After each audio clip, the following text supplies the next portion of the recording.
Hi Helge. No. Helge, you are a philosophical practitioner from Norway, Yes. and as far as I know, you are one of the founding members or one of the very early members of the Norwegian Society for Philosophical Practice. That's right. Now, you have also been the one who was designing a postgraduate course for philosophical practice. Yes. And since these kind of courses are a bit rare within Europe, I was wondering whether you could tell us a bit more about your intentions, your ideas, and your, what should I say, your main motivations why you designed that course. Yeah. Okay. Well, it grew out of the actually it grew out of the activities of this founding group in Norway. For us, there was Anders Linseth, who had been doing philosophical practice in northern Norway. We were a group of philosophers in Oslo that kind of formed a group that later became the Norwegian Society for Philosophical Practice, and all started with that. We tried to figure out what is philosophical practice and how can we do it, and we practiced and we read and we invited people to talk to us, and after this it somehow grew a kind of consensus what this is all about. So that was the beginning, and I think something that perhaps distinguishes us from other philosophical practitioners is that we were a group from the beginning, and that we had this idea that practice is the most important thing. Practice is more important than theory. So we tried to stage dialogues, and afterwards we tried to figure out what's happening, what are we doing. So that is also the main approach in the curriculum of the course, Yes. that you try to get the participants, the students, into dialogues. Yes. And then you have a kind of meta-reflection. Yes. And see what have you actually been doing. Yes, that's the same principle that we are applying in the education, that we every weekend the education is focused or centered around weekends, and every weekend we try to get the students to practice as much as possible, and we say as little as possible also in the beginning, only enough to get things going, and then most of the learning is supposed to take place in the reflection afterwards. What has taken place? What is this? And also there's a significant point that the students should experience both sides of the relationship between the philosophical practitioner and the guest that comes to talk to the practitioner, so that all the time they change position, so that experience how it is to be on both sides, and that's I think very important. So it's rather an experience-based approach. Yes.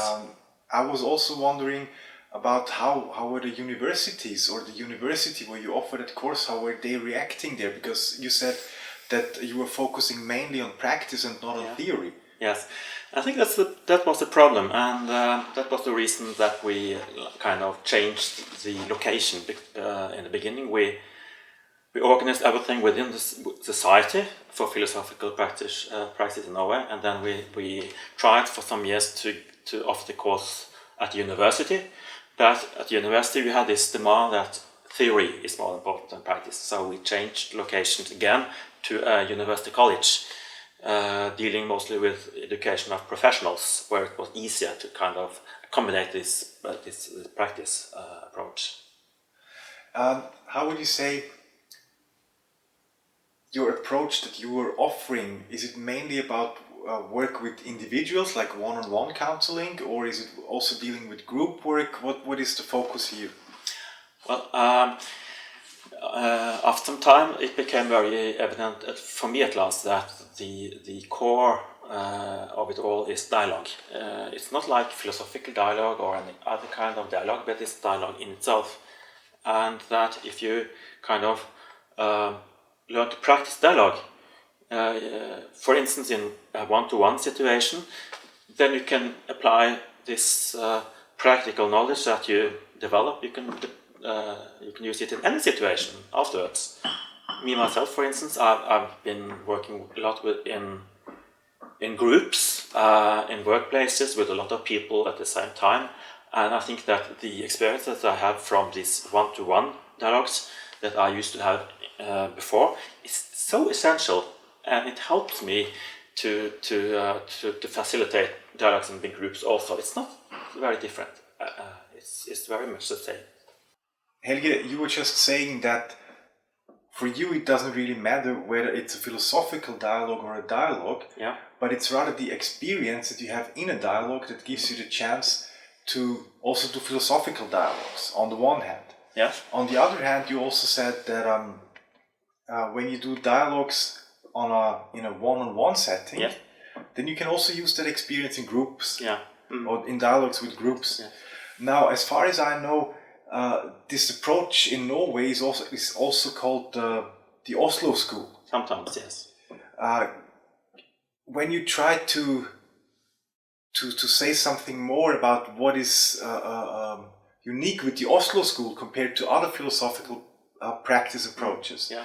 what would you say that? How would you describe that? Well, I don't know how unique it is.